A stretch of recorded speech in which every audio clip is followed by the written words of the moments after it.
西谷美智子さん、当時20歳。爆心地から 1.3 キロの西白島町で被爆しました。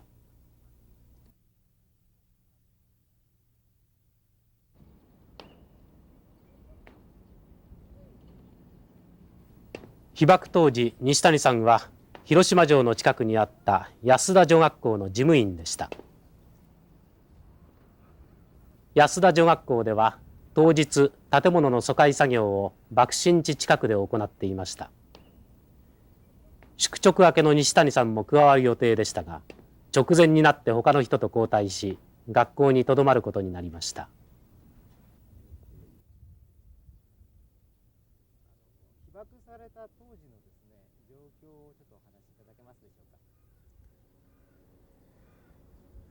うか。8時15分に原爆がありましたよね。その投下されてピカッと光ったものは感じましたけど、もうそれ以後は全然ね、自分に何にも感じませんでして、目が覚め気絶しとったんでしょうね。目が覚めて、そしたらみんながガヤガヤガヤガヤ外でね言ってるもんですから、直撃にあったんだよね思って、それですぐ出よう思ってこうもがいたんですがね、全然もうどうすることもできん、がんじがなめになってるもんですから、どうすることもできなくて、仕方がないからこのまま死ぬるんかね思って、自分でいろんなこと感じておりましたら、なんか隣の部屋の校長先生のね、まだ出とられんような様子が自分に伺われたもんですから、校長先生は私が出て助けますからねいうことを下敷きから言ったんですよね。そしたら校長先生の応答はなかったんですが、その声を聞いて生徒の二宮さんいうのが、私の名を言って助けを求めたもんですから、よし自分が出て一人でも助けてあげよう、こういう格好になっとった思うんですけどね。それからもう随分深さはどれぐらいあったですかね、1メートルも1メートル半もあったでしょうかね、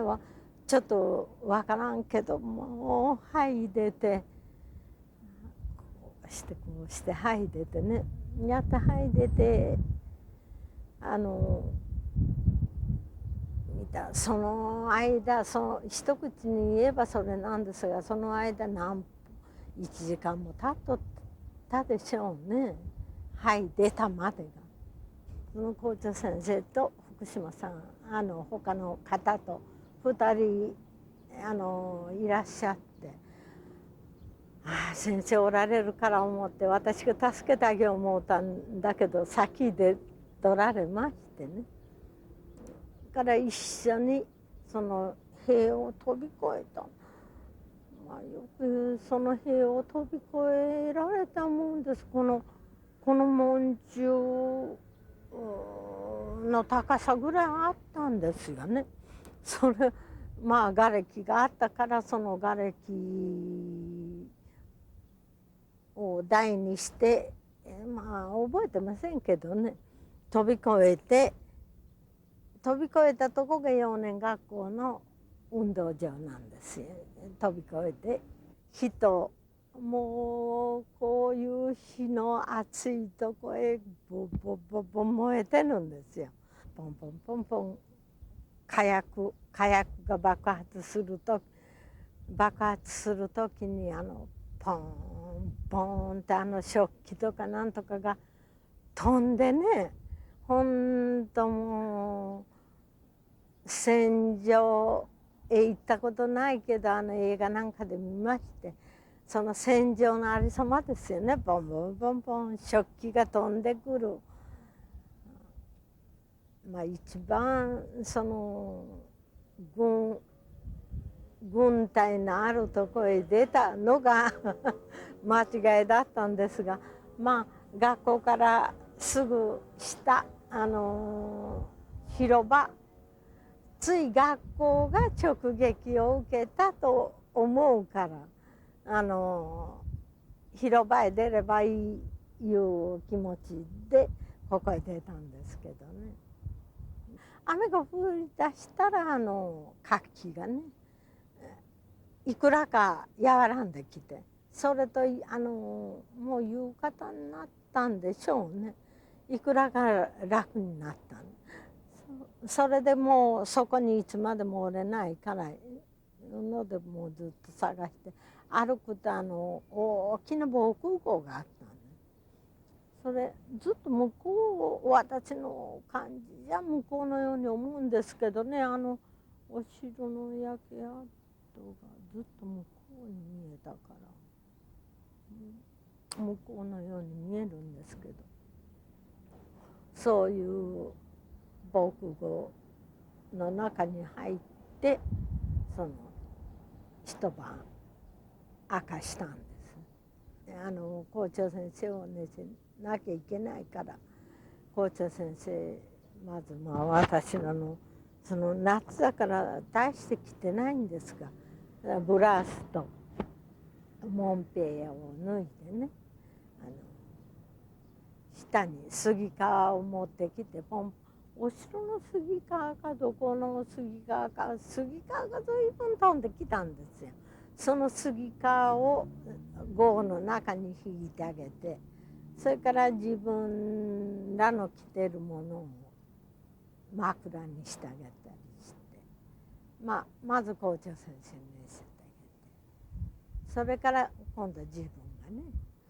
がね転げたんですが、もう転げたら最後動くことができるのですよね。体中ちょうど170後で数えてもで70ぐらい傷がありましたからね。もうどうすることも寝たら寝たっきり、夜中にトイレ行きとなって、すいませんがおじさんちょっと頭が持ってください言って起きよう思ってねお願いしたら「待ってくださいよ足も打撲症での」言うてからしばらくしてやっと手を貸してもらって壕の外へ出たんです。そしたら壕の外へ出てそこらどこでも暗めだから用足しをして、その時に壕の外へ出て兵隊さんがもう兵隊さんか普通の人かもわからんのですが、随分ゴロリゴロリ転げてもう死ぬる間際の人らがうめきよったその声がね、今も忘れられんのですけど、うめいて防空壕から見てこっちの方向にねボロボロボロボロビルの火が燃えてる。今のようにたくさんビルがあるわけじゃないんです。もう一つビルがあるんです。そのビルの火がボロボロボロボロ燃えてね、なんと若かったからそういうことまで感じられたんかもわからんですが、なんと素敵なこの辺りは兵隊さんみたいな人がうめく、そして向こうにはビルから真っ暗闇のビルからボロボロボロボロ燃えてるんですよね。まあ私としたら夜が明けたらすぐ校長先生がいらっしゃることを連絡、学校の方へ連絡せんといけんいうことがまあ一番に頭にあったもんですから、夜が明けるか明けないかに学校の方へ焼け跡へね行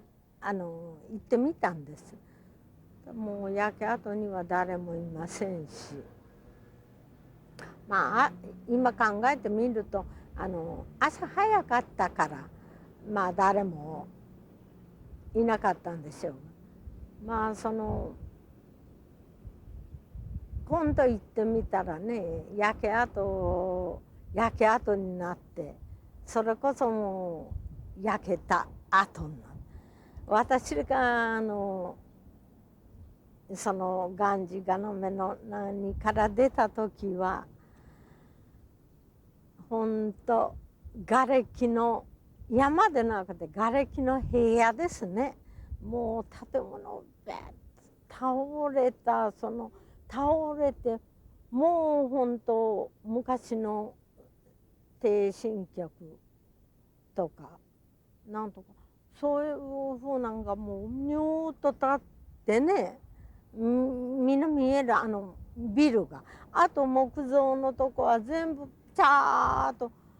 平野、瓦礫の平野いう方がピンとこの山でなくて平野です。ちょっと全部見えるんですからね。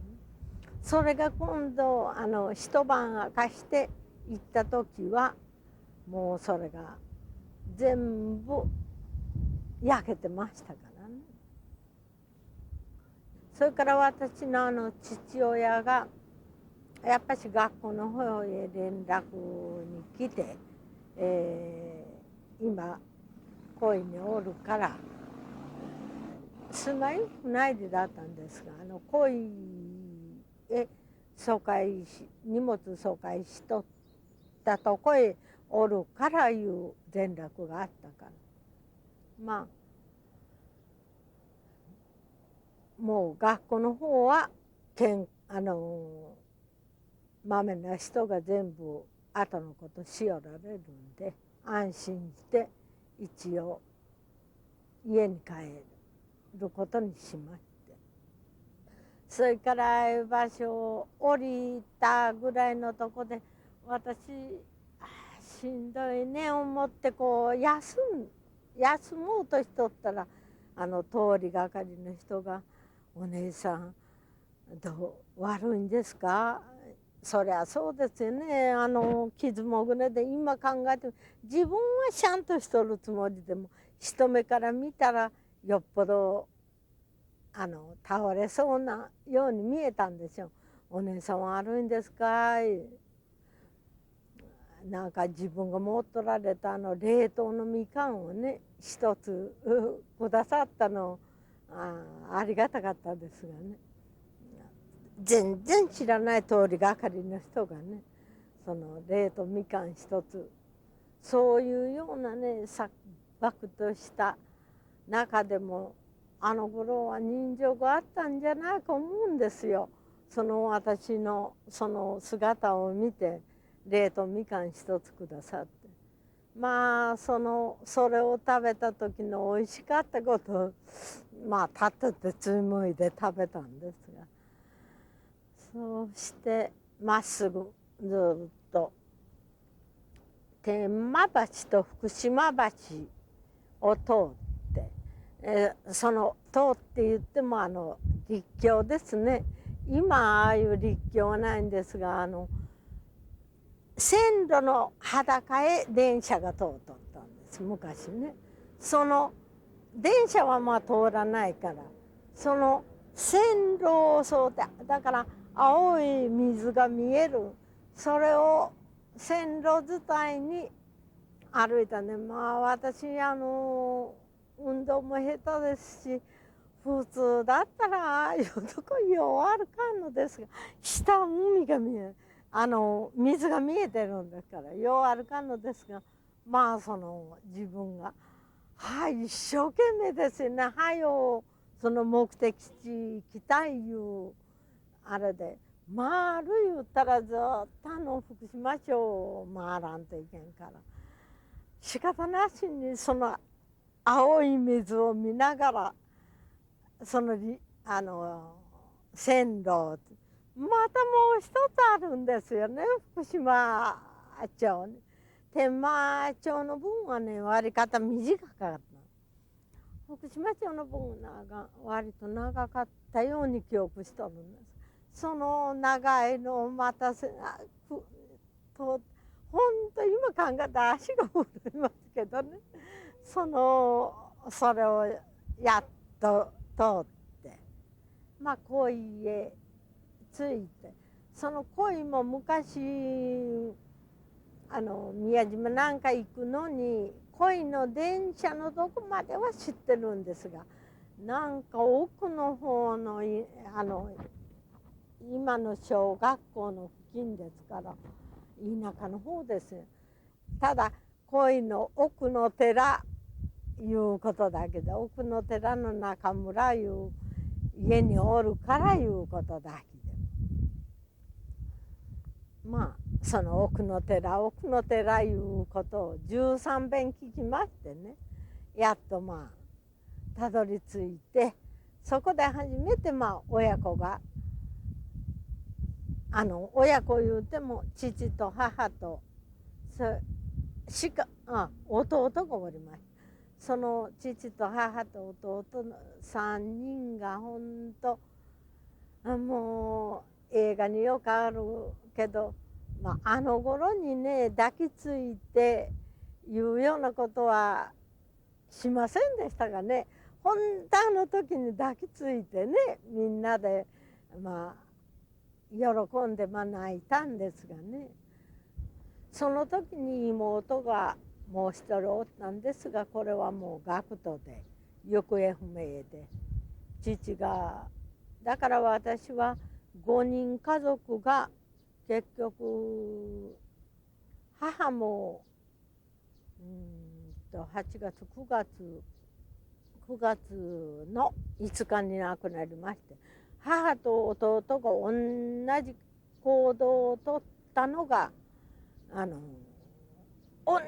じ9月5日に1時間違いで亡くなりました今の三笹今もうありませんけど三笹にバラック建てたんですよ父とね2人そのバラックを建てて下頃からだるなってねまあその頃にゴロゴロ転げることがねまあ結局原爆症言うんですかその頃は原爆症とも何とも思ってないからゴロゴロ転げてまあでも気楽な暮らしをしてたから別に病気にもならないで、それから22年に結婚して恋へ行ってで初めの子早産しまして死産してそれ3遍か4遍流産しましてね、まあ結局その死産してくれたことが私あの頃にもし産んどったら小当時みたいな子産んでこれまた苦労したんでしょうけどまあ死産をして流産をして、まあ、体の中がきれいになって、まあ長男と長女を産んで、まあ、現在の、なってるんですが、まあ、この間も子宮がん手術しましてしたんですけど一時悪くなってもうこれ死ぬんかね思ったこともありましたけどまあ何くそ思ってまあ現在はその原爆のおかげで私はむしろ強くなられた原爆の時でさえ私生き延びられたんだからもうこのいろんなことがありました時に原爆で私生き延びられたんだから、もうこれ生き延びこれに負けちゃなるかいう、私はもうこの原爆が大いに自分を支える力になったと思うんです。なんか原爆があったことがいいいう意味でなくて、私にはこれが大いに試練になって今日に至ると思うんです。